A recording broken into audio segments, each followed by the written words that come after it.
Welcome to Real Love, Real Stories, the podcast, a place where couples share their love stories. This is Kanu, and I'm the host, and thank you for tuning in. You are listening to episode number 2. And in this episode, I am talking to Joshua and Ivana. They both are relationship coaches, and they help busy, successful singles find themselves so they can attract their ideal partner. Here's their story. And I'm excited to be talking about your relationship, how you started. And so perhaps to start with, I would just kind of want to give it to both of you to share with the audience, how long have you been together?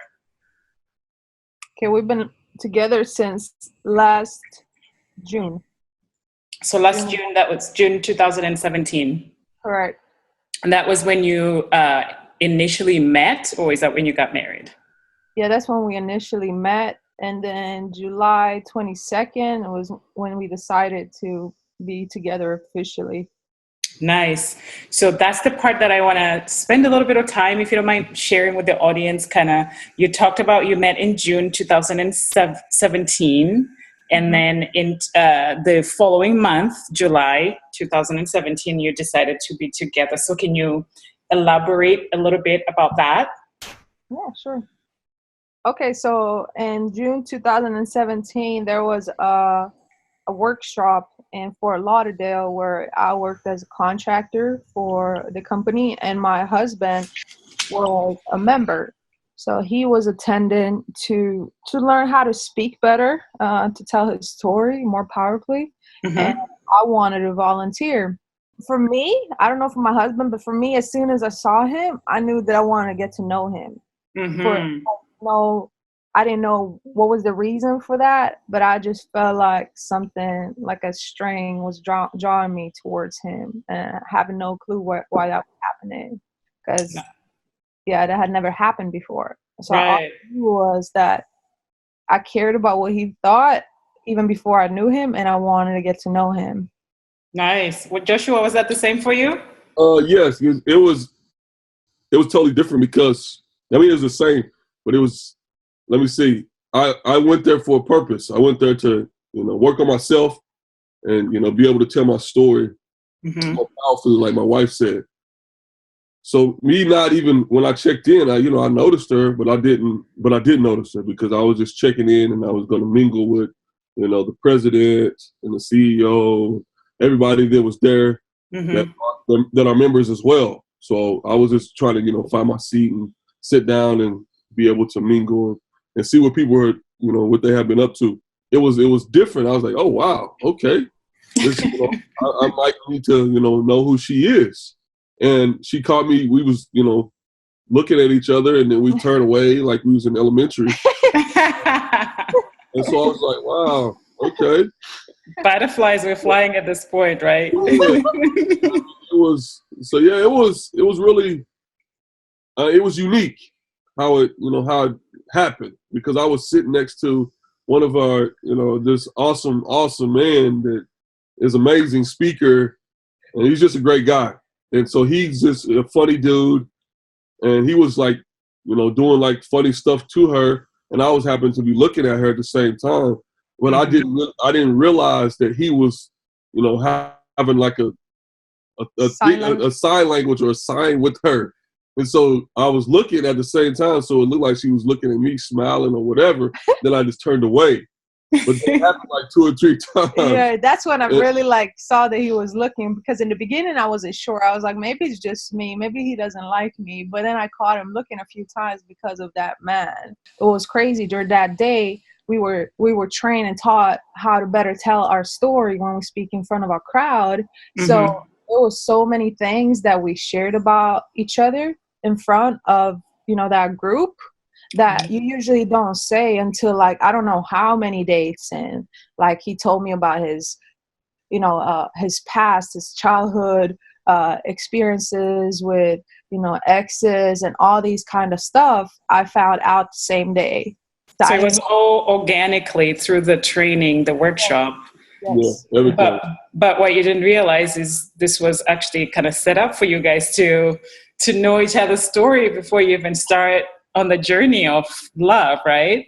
Yeah, absolutely. Yeah, that was definitely not knowingly that was going to happen. I don't know. I don't know if it would have changed because she knew everything horribly bad about me From the beginning. Yeah.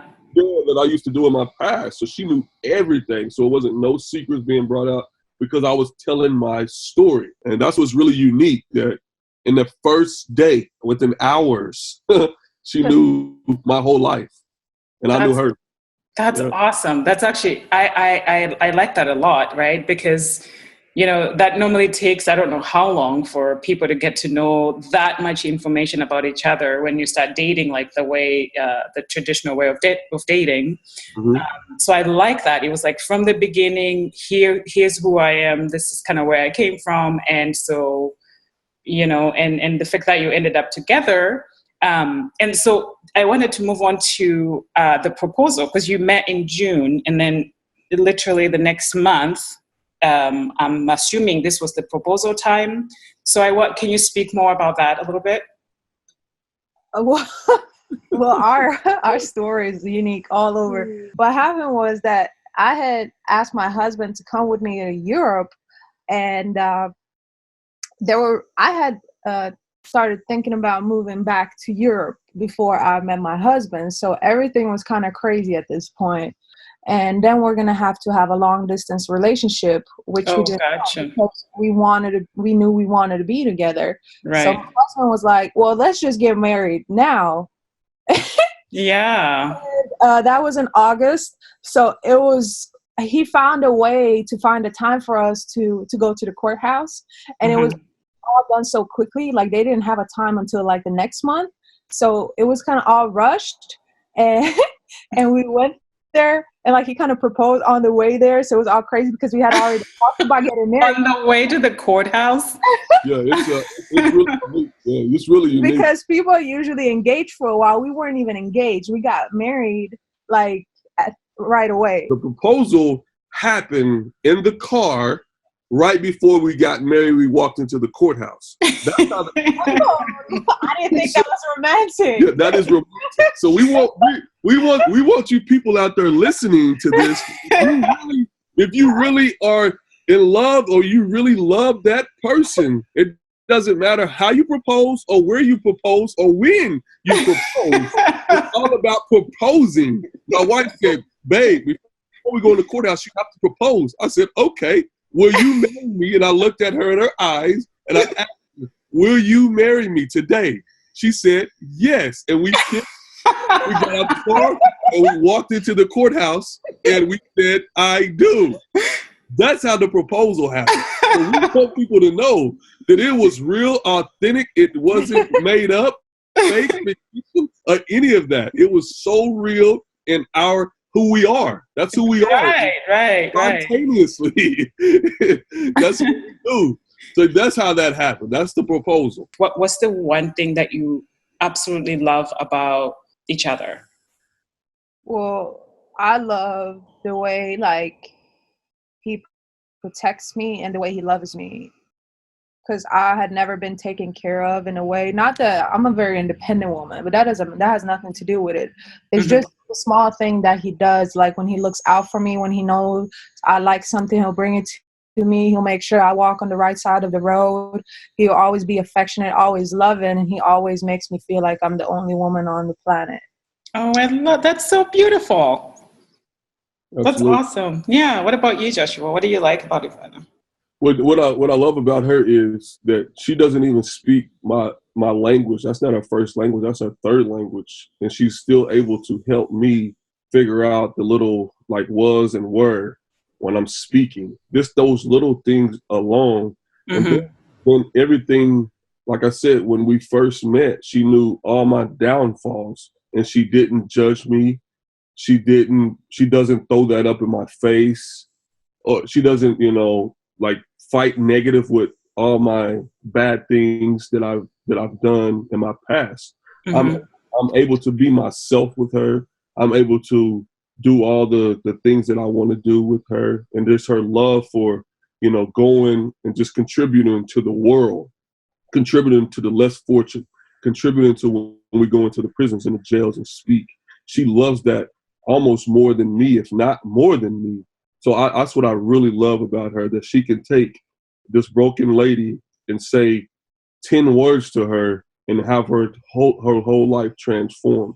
I love that her passion for people. I love the passion that she has for both of our families, that she wants to see our families prospering and growing every day. I love that about her, that she's acceptable to everything, and she's never, ever going to not fight fair with her words. That's what I love those things about her. I can go on and on, but just for time, that's what it is. That's powerful. Yeah. So on the flip side of that, what is the annoying habit about each other that you put up with that you probably wouldn't put up with each other if you were not in love? Well, for me, let me answer that one, because I love this one. This is really powerful. I'm glad you asked that. People need to know. For me, it's my wife she is like a perfectionist. Uh-huh. And if I don't answer her the way she wants me to answer her, she will come back and back and back and back and back with the same question. And I say, hey, I explained that to you already. You don't have to ask me the same question over and over and over again. That's the one thing that will get a love match started for her and I. What we call love matches is people call fights and arguments, but they're love matches for us because we can line them out at the table. And I would say, look, Jenna. Jenna means wife in Croatian. See, I'm learning Croatian too. That's great. Yeah, so look, I said, Jenna, this is what I've told you already. Why you keep asking me the same question over again? You know I do not like it. And she said, well, babe, I apologize. No worries. I understand it now. So we have to line it out at the table, have an executive meeting. So that's what irritates me about my love and wife. And you know what I love about that is that you don't call them fights. No. You call them love matches. Mm-hmm. That's awesome. Yeah. So what? Yeah, because it's not all that serious. People just added everything together and say, "Oh, we argue all the time. You just have fights," and it sounds like the relationship is really toxic because that's how they speak. We don't speak like that about our marriage. But about me, I believe that I've never really been with someone who is like as intelligent as I am, and sometimes even more in some areas. So when we do have, again, those love matches, I feel like sometimes he's trying to I don't really know how to put it to words. Coach her. Yes, because he's not my coach, he's my husband. So sometimes my arguments, they might not make sense, okay? But I used to think I was going to be a lawyer, so sometimes I just talk and it makes sense in my world and I can convince people that this is how it is. But he'll catch me and he'll put me in my place if need be. And that's actually what I wanted in a husband too, that I can't just run over you. But in that moment, I find it very annoying because he stops me from my, going on my little train that I'm on. I love that. So, I'm sure as coaches, relationship coaches, you hear some pretty crazy things that people fight about. Is there one that comes to mind as to the number one reason why people fight in relationships? Yeah, the number one reason why they do it is because they haven't learned how to communicate and they don't know each other. That's it. They don't know who they are. That's a big one. Because and then they don't know who each other are. They don't feel comfortable and safe to express what they need from the other person, and instead it builds up in them, and then they explode when they don't feel like they get attention. They explode when the other person doesn't understand they get upset, and then they don't even want to say why, and then it turns into a fight. Right. So I often ask this question, which probably is might be the same answer as the last, but what is the secret to your relationship? Like, what makes it work? Especially since you met and then it happened in such a short amount of time. So what's like your secret to making it work? Well, the secret is communicating. Mm-hmm. No matter what. It's all about communication. So well, my wife said the reason why, people, get into love matches is because they don't know each other, one, and two, the communication is not there. Right. For us, one, we know each other to the T, and two, our communication is out this world. So no matter what happens, if I'm confused or she's confused, we have executive meetings and we talk about it. And we listen to listen. We don't listen to respond. And that's where people go wrong. They listen to respond. They're ready to respond and tell their side of it, or they're ready to tell their answer. And it's not even an answer. It's just a complaint. That's what it is. So once you get to the point, that's our secret, is we listen to listen and not listen to respond. And that will continue to get stronger and stronger as the marriage grows and grows. And I just want to add to that's it. But then also we keep our marriage in this house. We don't go and tell friends or family about any love matches that we have or any confusions that we have. And we live with an attitude of gratitude. Basically, we do everything. We have rituals and we have habits that we do every morning, every evening. And when he might not be around, and even if he had done something that day that made me upset, I don't call my mom or my friend and say, oh my gosh, he did this. I pray to the Lord and I thank him for the wonderful husband that he's given me, and I keep reminding myself why he is so awesome. So we don't let the little things affect how we view each other. Oh my God, I have so many stories about that.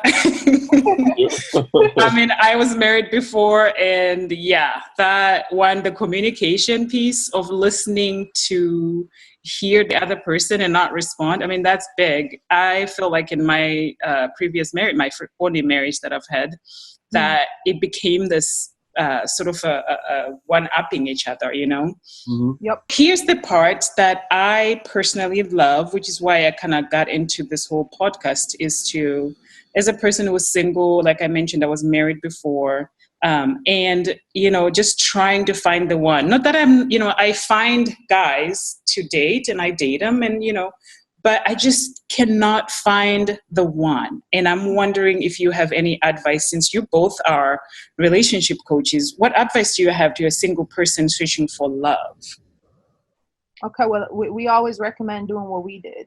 So first of all, you sit down and you identify what your 3 core values are in life. That's the first thing. But before she goes on, the one thing that you're doing is trying to find. And you can't find anything, or you can't search for anything. You have to attract the one you want. You have to, did you say attract? Yes, you have to attract. And now I'm going to let her finish. Okay. Oh.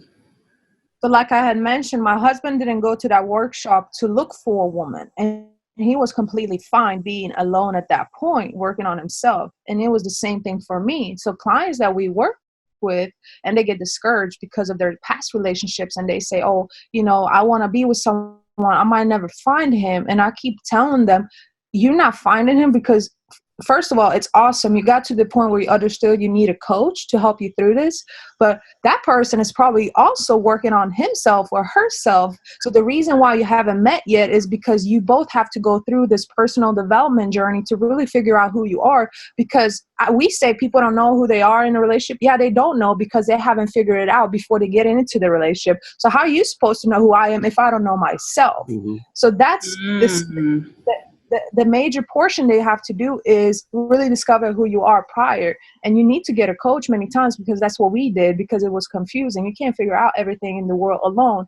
And then on that journey that you're completely fine and happy and working on yourself, and you position yourself like we did. We positioned ourselves. We ended up at that workshop. And now it's like, okay, yeah, it's God sent. And a lot of people say to sit at home and wait for God. It doesn't happen. You have to do the work.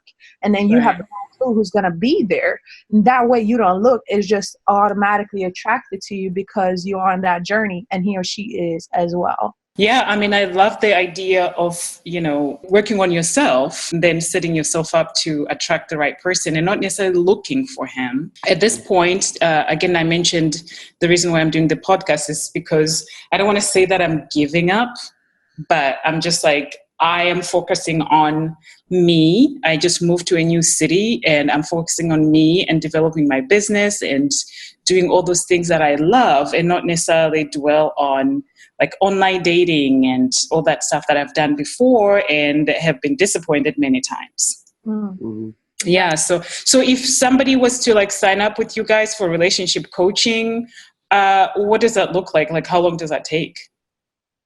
Well, you when you sign up, you get signed in right away if you're a good fit, and we think you're a good fit. And we have a 3-month program where we have 6 intense modules that we take you through. Mm-hmm. We give 2 coaching calls a week, unlimited email access, and we also have an online university. So it's very intense, but the transformations are beautiful. And what we teach, it's proven and tested because we lived it. Not only do we have the background and the knowledge and the education behind it, but that's also what made our marriage work. So it's not one person sitting and telling you something. Yeah, Right, absolutely. right. No, I like that. And that's, again, I mentioned that's one of the things that attracted me to want to talk to you, is that you both are doing the work. You are teaching what you have experienced. And, you know, I mean, being a couple is, to me, can be challenging at times. And being a couple that work together, I don't personally, I'm just like, oh my gosh, how did they make that work? And sounds like you guys are, and that's great. Is there anything in closing, is there anything that you want to share, perhaps? I'm opening it up to you guys because you are relationship coaches, but is there anything that you want to share with the audience that, I don't know, a tip or idea or something that you want to share? It would definitely be that you have to know yourself. And we always say that we know ourselves. We love ourselves.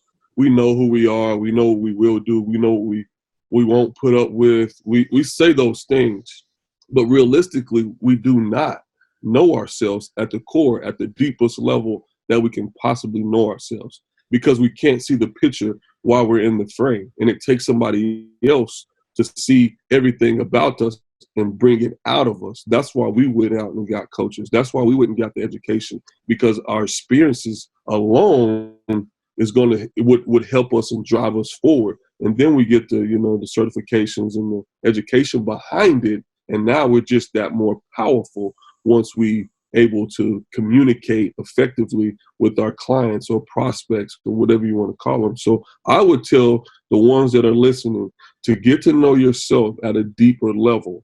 And if it's confusing for you, then that's when you go and you get a coach. And people, we grew up saying, don't let people see you cry. That's a sign of weakness. Don't let nobody see you, your weakness. We grew up in that environment. That's what we were all taught. Is that, but that is a myth. That is not real. It's a sign of strength when you're showing that you have passion. You can cry, and if you're weak, then you reach out for help. That makes you stronger. That's what that does for you. And like us, we was going through it, and it wasn't working in all our relationships that we had. Mm-hmm. It wasn't working. And so what we had to do is, check ourselves, start examining ourselves. And then we went out there and we got coaches to help us through that process. So you have to know yourself. And there are, 6 human needs, and we have those and we teach those. And it's 3 core values about yourself. And if you don't know those, then that's what we help you discover and bring it out of yourself. I should have talked to you guys a long time ago, because in my marriage, although at the time I was married, you guys were not together yet, but one of the things that my ex-husband actually, even up to this date, he's told me, is that I did not cry in front of him. Every time I needed to cry, I went in the other room, closed the door, cried, wiped my eyes, and then came out. Oh, wow. And he always said, because to me, I grew up, like Joshua was saying, where, we're all raised, most of us are raised to think that crying is a sign of weakness. Mm-hmm.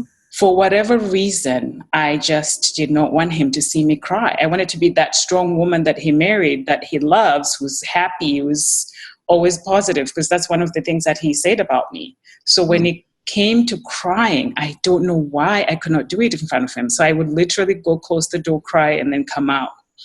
And he said to me he never connected with me because of that. Right. Like connected fully. Mm-hmm. So. Because he didn't get to see all sides of you. And I never cried in front of anyone before my husband either. And that might be hard for him to believe because I cried in front of him several times. But I really didn't, because I didn't allow myself, like you said, to be fully open and vulnerable like that. Because like you said, I thought that would be shown as a weakness. But when I got together with my husband, all cards were off the table, and we were just being ourselves. And if I feel like I want to cry, I need to cry. And so even for him, he needs to feel like he's safe, and I will comfort him if he gets to the point as well. I mean, no matter how tough or strong or he looks, every man should have the freedom to do so too. And I just want to add for to the singles out there as well as you, like, don't ever get discouraged, because you have an advantage. I grew up not really being in any relationships longer than 6 months, and all my friends were in all these long relationships. And when you're in a relationship, and especially if you're not in the right one, you can get easily distracted from your own journey. So I had the chance to really do work on myself, figure out who I was, what I wanted to do in life, and what kind of partner I wanted to build a future with. And they weren't able to attract a man like I did, because they were always caught up in those relationships, and eventually they just settled down. So for you singles out there, you have an opportunity to take the time to figure out who you are, so you can get that amazing man. That somebody who is in a relationship or married, they might have a toxic relationship. So that's what I find the benefit of being single, because you have that room to not make the mistake of choosing the wrong man. And that's also what we teach in our program, because the divorce rate is so high, and we want to help singles attract the right person, so also the families don't suffer, so we don't see divorce, or the kids don't have to grow up with parents on two different ends and all those things. So singles think sometimes that they're lonely, that they have this disadvantage, but use it as a strength. Like everything else, you can use what direction you want to go with it. So I think it's an awesome thing, because I used it for the good, and I'm happily married. I could have rushed into a marriage with someone else, and I would have to suffer just because I didn't want to be single, but I didn't do that. So you have the opportunity to do the same. Right. That's awesome. So for relationship coaches, then, do you work with singles? You work with people that are married? Are you different ages? Like, what's your sweet spot?